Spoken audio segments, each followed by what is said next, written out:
Hello friends, আমি সুমন। আশা করছি তোমরা প্রত্যেকে ভালো আছো, সুস্থ আছো এবং এলএলবি এন্ট্রান্স এক্সামিনেশন 2024 বারোয়ান ইউনিভার্সিটি যেটা নিচ্ছে 17ই সেপ্টেম্বর তোমাদের পরীক্ষা, সেটার জন্য খুব ভালো করে তোমরা প্রিপেয়ার করছো। তো আজকে যে 19-20 মানে ল এন্ট্রান্স এক্সামিনেশন 19-20 যেটা লাস্ট হয়ে গিয়েছিল আমার সময়ে, সেইটার প্রিভিয়াস মানে ইয়ারের যে কোশ্চেনটা সেটা নিয়ে আমি ডিসকাস করবো। মানে যে 90 নাম্বার ইংলিশ আছে, এই 90 নাম্বার ইংলিশের মধ্যে প্রথমে আছে এসে, শর্ট এসে 15 নাম্বার। তাহলে এই এসেটা social media, today's earth, music and human mind, climate change as the result of human misdeeds and justice for the poor. তো এগুলো নিয়ে এসেটা আছে। তো প্রত্যেকটা এসের ইন্ট্রোডাকশান হবে, তার বডি হবে, আর কি হবে, আর মানে তলার দিকে কনক্লুশন হবে। এইভাবে লিখবে আর ভিতরে পয়েন্টগুলো দেবে, ঠিক আছে। তারপরে আসছে লিগাল ওয়ার্ড। লিগাল ওয়ার্ডটা দেখবে 18-19 কোশ্চেনেও এসেছে, আবার এটাতেও এসেছে। তো লিগাল ওয়ার্ডে সবার প্রথমে আছে ফক্স প্যাস। ফক্স প্যাস মানে হচ্ছে ফলস স্টেপ। ফলস স্টেপ, যে স্টেপটা মানুষ ফল নিচ্ছে, মানে এ ট্যাক্টলেস মিস্টেক। ফক্স পাস মানে ট্যাক্টলেস মিস্টেক। তারপরে আছে ক্যাভিয়েট ভেন্ডিটার। ক্যাভিয়েট ভেন্ডিটার মানে সেলারকে বি আওয়ার হতে হবে। মানে সেলার বলবে বিক্রির সময় যে সে যে মালটা বিক্রি করছে জিনিসটা ভালো না খারাপ, ঠিক আছে। মানে ধরো সে একটা বাজে জিনিস তোমাকে বিক্রি করে দিচ্ছে। ধরো সে একটা ঘোড়া বিক্রি করছে, ঘোড়াটা আনসাউন্ড মাইন্ডের, মানে ঘোড়াটা পাগল। তুমি একটা সেলারের থেকে ঘোড়া কিনতে গেছো, তো সেই ঘোড়াটা আনসাউন্ড মাইন্ডের, ঘোড়াটা পাগল। তো সেইখানে সেলার কিন্তু সেটা বললো না, সেক্ষেত্রে এইটা লাগে, এই ক্যাভিয়েট ভেন্ডিটার, মানে সেলারকে এটা জানাতে হবে। আচ্ছা, এরপরে আছে সাইনে ডিয়া। সাইনে ডিয়া কথাটার মানে হচ্ছে adjourned without a fixing date for the next meeting. মানে কোনো একটা জিনিস অ্যাডজার্নড হয়েছে, fixing a date for the next meeting. Adjourned without fixing a date for the next meeting, ঠিক আছে। ধরো আমার সাথে তোমরা দেখা করতে এসেছো, এবার কোনো কারণবশত আমি অ্যাডজার্ন করে দিলাম। আমার দেখা করার কথা ছিল কিন্তু আমি দেখা করতে পারলাম না, তাহলে আমি অ্যাডজার্ন করে দিলাম। এবং সেই যে আমি অ্যাডজার্ন করলাম, ধরো কোনো ডেট ফিক্সড করলাম না, ঠিক আছে। মানে তোমরা বললে যে স্যার দাদা কবে দেখা করবে, একদম ঠিক আছে দেখছি, মানে কোনো ফিক্সড ডেট বললাম না, সেইখানে এই সাইনে ডিয়াটা আসে। এবার আসছে অবিটার ডিকটাম। অবিটার ডিকটাম মানে হচ্ছে যে একটা জাজের ওপিনিয়ন, ধরো কোনো একটা কেস চলছে, সেখানে একটা জাজ ওপিনিয়ন দিল, কিন্তু সেটা ডিসিশনটার জন্য, ঠিক আছে, সেটা ডিসিশনটার জন্য এসেন্সিয়াল না। জাজেস ওপিনিয়ন্স আটার in the court but not essential to the decision. মানে সেটা ডিসিশনের সাথে কোনো কিন্তু সম্পর্ক নেই, জাস্ট তার ওপিনিয়নটা দিল যে এই কেসটা অনুযায়ী এটা আমার ওপিনিয়ন, সেটাকে বলে অবিটার ডিকটাম। মালাফাইডি মানে হচ্ছে কোনো ব্যাড ফেথ। কোনো ব্যাড ফেথে কোনো জিনিস যখন করা হয় সেটাকে বলে মালাফাইড। এরপরে হচ্ছে ভাইস ভার্সা। ভাইস ভার্সা মানে যেটা সোজা দিক থেকেও ঠিক আবার উল্টো দিক থেকেও ঠিক, ঠিক আছে। যেটাই তুমি বলবে সেটা সোজা উল্টো দুদিক থেকেই ঠিক, ইন কনসোনেন্স উইথ। যা 3 × 2 6 ইকুয়াল টু 2 × 3 6, তুমি 3 × 2 বলো, যা 2 × 3ও তাই। বা বলে না রেনিং ক্যাটস অ্যান্ড ডগস।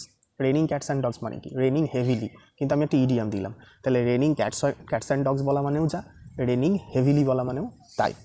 আচ্ছা, এরপর আসছে যেটা, সেটা হচ্ছে ভাইস ভার্সা বলে দিলাম, মানে যেটা দুদিক থেকেই ঠিক, ঠিক আছে, ইন কনসোনেন্স উইথ। যেটা বলছো সেটা সোজা দিক দিয়েও যদি যাও তাও ঠিক, উল্টো দিক দিয়েও যদি ঠোকো সেটাও ঠিক। এরপর আসছে অ্যালিবাই। অ্যালিবাই কথাটার মানে হচ্ছে একটা এক্সকিউজ।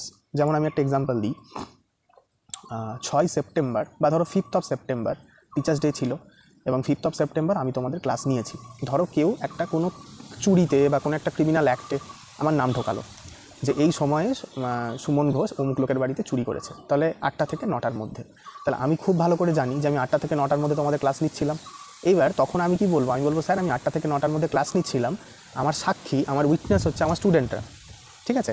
তো 5th সেপ্টেম্বর, এবং আমি লিঙ্কটা বড় গ্রুপেও শেয়ার করেছিলাম যেখানে অনেক স্টুডেন্টরা রয়েছে। তো সেখানেও তোমরা আমাকে দেখেছো যে আমি 8টা থেকে 9টা অবধি ক্লাস করেছি। তাহলে 8টা থেকে 9টা অবধি আমি যদি তোমাদের ভিডিও কলে ক্যামেরা অন রেখে পড়াই, তাহলে আমি কী করে অন্য একজনের বাড়িতে চুরি করতে যাবো ওই সময়টাতে? তাহলে এটা আমার উপরে ফলস লাগানো হচ্ছে, ফলস চার্জ দেওয়া হচ্ছে।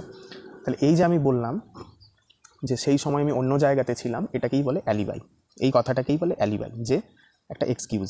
এরপরে আসে রিজন ডিএট্রে। রিজন ডিএট্রে মানে হচ্ছে দ্য রিজন ফর এক্সিস্টেন্স, মানে কোনো একটা কারণের জন্য কিছু আর কি বোঝানোর জন্য রিজন ডিএট্রেটা ব্যবহার হয়। ইপসো ফ্যাক্টো মানে হচ্ছে by reason of the fact, মানে কোনো একটা ফ্যাক্টের জন্য, কোন রিজনের জন্য কোন ফ্যাক্টটা। যেরকম ধরো মানে শত্রু শত্রু, ঠিক আছে, শত্রু শত্রু তোমার মিত্র, বলে না এটা। তাহলে শত্রু শত্রু তোমার মিত্র, এটার মানে কি? এইটাই হচ্ছে এই ফ্যাক্টটা, মানে ওই ফ্যাক্টটার জন্য তোমার মিত্র। ও কিন্তু এমনিতে তোমার কোনো ভালো বন্ধু ছিল না, কিন্তু যেই মোমেন্টে তুমি জানতে পারলে যে ও শত্রুর শত্রু, তখন ও কিন্তু তোমার মিত্র হয়ে গেল, ঠিক আছে। তো এটাই হচ্ছে ipso facto, by reason of the fact. Requisition মানে হচ্ছে legal claim to the use of some property by an official order, সেটাকে বলে রিকুইজিশন। দেখবে ফ্রি মেটেরিয়াল আমার গ্রুপে দেওয়া আছে, ঠিক আছে, সেখান থেকে তোমরা প্রিপেয়ার করতে পারো। আচ্ছা, এরপরে আছে ফিল ইন দ্য ব্ল্যাঙ্ক 3 নম্বরে। 1 নম্বরটা ডিসকাস করেছি এসে, 2 নম্বরে লিগ্যাল ম্যাগজিম, আর 3 নম্বরে হচ্ছে যে fill in the blank with most appropriate word from the given option, মানে কোন ওয়ার্ডটা মোস্ট অ্যাপ্রোপ্রিয়েট এখানে লাগবে। বলছে he dash the offer of headship, he declined হবে, এখানে ডিক্লাইনটা appropriate, he declined the offer headship. তারপর it is not easy to maintains one's equanimity under trying circumstances, পরেরটা বলছি। সি এরটা হচ্ছে dash problems have been increasing day by day, marital problems have been increasing day by day. এরপর হচ্ছে a dash is one who hates all women, ঠিক আছে, তাদেরকে আমরা বলি মিসোগাইনিস্ট, যারা মেয়েদেরকে পছন্দ করে না তাদের বলে মিসোগাইনিস্ট। মিসানথ্রোপ মানে হচ্ছে যে ডিসলাইক হিউম্যান বিইং, যারা হিউম্যান বিইংই পছন্দ করে না, যে মানুষই ভালো না। অনেকে বলে না যে আমি কুকুর ভালোবাসি, আমি বেড়াল ভালোবাসি, আমি মানুষ পছন্দ করি না, মানুষরা এই হয় ওই হয় তাই হয়, এরকম বলে দেখবে, তো তাদেরকে বলে মিসানথ্রপ। মিসোগ্যামিস্ট হচ্ছে যে যারা ম্যারেজ পছন্দ করে না। এরপর আসছে মিসোগাইনিস্ট এটা যে one who hates all women. এরপরে আছে পলিগ্যামিস্ট মানে হচ্ছে যার অনেক বউ আছে কিংবা যে মহিলার অনেক স্বামী আছে, ঠিক আছে, দুটো ক্ষেত্রেই কিন্তু পলিগ্যামিস্ট শব্দটা ইউজ হয়। এরপরে হচ্ছে যে his friends have been repeatedly advising him to keep his mouth shut but he is incorrigible. আমরা অনেক সময় বন্ধুদের বলি না যে তুই অত বকবক করিস কেন, তো বলে কি কোনো কাজ হয়? যে বকবক করার সে সবসময় বকবক করে যাবে। ইনকরিজেবল মানে যাকে শুধরানো যাবে না, যে শোধরাবে না তাকে বলে ইনকরিজেবল। তারপর it was difficult to save the accused but the advocate defended his case with some very cogent argument. আচ্ছা, এরপর হচ্ছে life is as as a dew drop মানে ট্রানজিয়েন্ট, এখানে ট্রানজিয়েন্ট শব্দটাই ফিট করছে সব থেকে ভালো। এখানে আছে each of the following sentences has more than 1 meaning, right at least 2 meaning, ঠিক আছে। তো 2 মিনিংয়ের কোশ্চেনগুলোকে আমাদের খুব কনফিউজ করে, এগুলো নিয়ে পেড গ্রুপে আমাদের শুভজিৎ স্যার ক্লাস করাচ্ছেন। আমি জাস্ট এখানে 2-1টা কথা বলবো, এটা হচ্ছে তুমি ঠিক যেভাবে এগুলোকে কম্প্রিহেন্ড করবে তার উপর এগুলো নির্ভর করে, ঠিক আছে। তোমার কি কম্প্রিহেন্ডের যে স্কিল কীভাবে কম্প্রিহেন্ড করতে হয়, ঠিক আছে, সেগুলো নিয়ে স্যার ওই ক্লাসে বুঝিয়েছেন। এই জায়গাটা আমি পড়াইনি, ঠিক আছে, পেড গ্রুপেও আমি এটা পার্টটা পড়াইনি, ওটা স্যার পড়িয়েছেন। তো কম্প্রিহেন্ডের উপরে কিন্তু এটা ডিপেন্ড করে। এটা দেখবে 18-19-এও কিন্তু এসেছে এই সিমিলার জিনিস, আবার 19-20-তেও দিয়েছে। এবার বলছে correct the following sentences where necessary. প্রথমে বলছে হোয়ার আর ইওর লাগেজেস। এবার হোয়ার আর ইওর লাগেজেস হয় না, দেখবে লাগেজেস আমি পড়িয়েছিলাম নাউন, এবং সেখানে আমি বলেছিলাম লাগেজেস হয় না, লাগেজ হয়।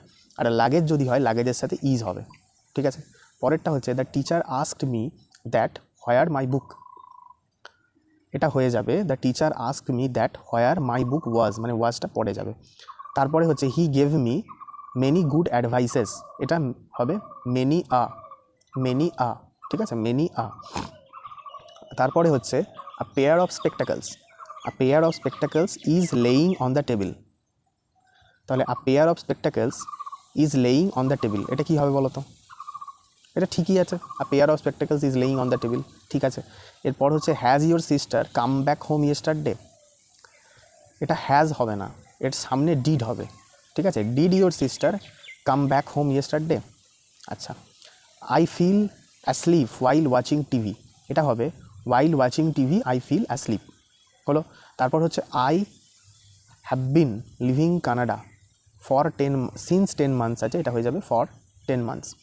এরপরে হচ্ছে if the world ended tomorrow I would be very sad, মানে আই উইল বি ছিল, I will be very sad কোশ্চেনটা দেওয়া ছিল, সেটাকে আমরা করছি I would be very sad. আচ্ছা, I use to wake up early on weekdays. তারপরে হচ্ছে I need to concentrate myself on homework, I need to concentrate myself on homework, মাইসেলফটাকে রিমুভ করতে হবে, করে কনসেন্ট্রেট হোমওয়ার্ক করতে হবে, I need to concentrate on my homework. তো এইভাবে তোমরা এই কারেক্ট করবে ফলোয়িং সেন্টেন্সেসগুলোকে যেখানে যা নেসেসারি, ঠিক আছে। এরপরে আসছি আমরা প্রেসি তোমরা জানো যে যা দেয়া থাকে সেটার 1/3 করে প্রেসি লিখতে হয়, ঠিক যেটা দেয়া থাকে। তো এখানে দেওয়া আছে যেটা, সেটারই 1/3 করে তোমরা প্রেসি লিখবে। আমি শুধু গ্রামারের পার্টটা নিয়েছি, জিকে নিয়েছি, কারেন্ট অ্যাফেয়ার্স নিচ্ছি, আর মিক্স প্র্যাকটিস এইগুলো আমি করাচ্ছি, বাকি রাইটিংয়ের জায়গাগুলো স্যার দেখছেন। এরপরে right letter to the editor of the news paper. আমি বারবার বলছি এডিটোরিয়াল লেটারের যেটা কিন্তু কারেন্ট ফরম্যাট, ওল্ড ফরম্যাটও আছে, ওল্ড ফরম্যাটে যেন লিখবে না। সেটা ভালো দেখায় না। এডিটোরিয়াল লেটারের কারেন্ট ফরম্যাটটা ওই সব বাঁ দিকে লেখে না, ওইভাবে ফরম্যাটটা লিখবে এডিটোরিয়াল। ফিল ইন দ্য ব্ল্যাঙ্কসের মধ্যে মানে ভেতরে কী কী লেখা যায় আর কি, ফিল ইন দ্য ব্ল্যাঙ্কের মানে তোমার যেগুলো অ্যাপ্রোপ্রিয়েট মনে হয় তুমি সেগুলো লিখবে। Modern writing at the worst does not consist in picking out words for the sake of their meaning and inventing images in order to make the meaning clearer. It consists in images together long periods of words which have loosely been set in order by someone else and making the results presentable by sheer humbug.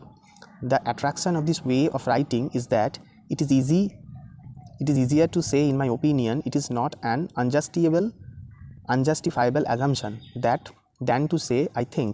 If you use ready-made phrases, you not only don't have to think about for the words, you also don't have to go with the rhythms of your sentences, since these phrases are generally so arranged as to be more or less euphonious. Tags like a consideration which we should do well to bear in mind or a conclusion to which all of us would readily assent will save a sentence from coming down with a bump by using stale metaphors, smiles and idioms. You demand much mental effort at the cost of leaving of your meaning vague, not only for your reader but for yourself. ঠিক আছে, তো এই প্যাসেজের মধ্যে তোমার যেভাবে ইচ্ছে তুমি কিন্তু সেভাবে শব্দ সিলেক্ট করে এটাকে কিন্তু করতেই পারো। এরপরে আছে 10 নম্বরের জিকে। ঠিক আছে, আমার সময় এসেছিলো, এবারে 20 নম্বরের জিকে আছে। জিকের মধ্যে সংসারে যে কোনো জায়গা থেকে কোশ্চেন আসতে পারে, তুমি ছেলেবেলা থেকে যা যা পড়েছো তার মধ্যে থেকে জিকে আসতে পারে। ঠিক আছে, তো কারেন্ট অ্যাফেয়ার্স রেডি করো। কারেন্ট অ্যাফেয়ার্স থেকে তো আগের বছরে এসেছে, এবারে টেগরকে দ্য গ্রেট সেন্টিনেল এটা কে বলেছে? এটা বলেছে মহাত্মা গান্ধী। রামান ম্যাগসাইসাই প্রাইজটা কিরণ বেদি পেয়েছে গভর্নমেন্ট সার্ভিসে। দ্য ফার ফিল্ড এটা লিখেছে মাধুরী বিজয়। এরপর হচ্ছে যে present chief justice of Calcutta হাইকোর্টকে টি.এস. শিবঙ্গানম। তারপর ফার্স্ট চেয়ারপারসন অফ লোকপাল হচ্ছে জাস্টিস অজয় মানিকরাও খানউইলকার। না ভুল বললাম, ফার্স্ট চেয়ারপারসন অফ লোকপাল হচ্ছে জাস্টিস পি.সি. ঘোষ, আর এখন লোকপালের নাম হচ্ছে justice Ajay Manikrao Khanwilkar. God save, who is the author of the book God save the honourable Supreme Court, সেটা হচ্ছে ফালি এস নারিমান। সিবিডির ফুল ফর্ম হচ্ছে কনভেনশন অন বায়োলজিক্যাল ডাইভার্সিটি।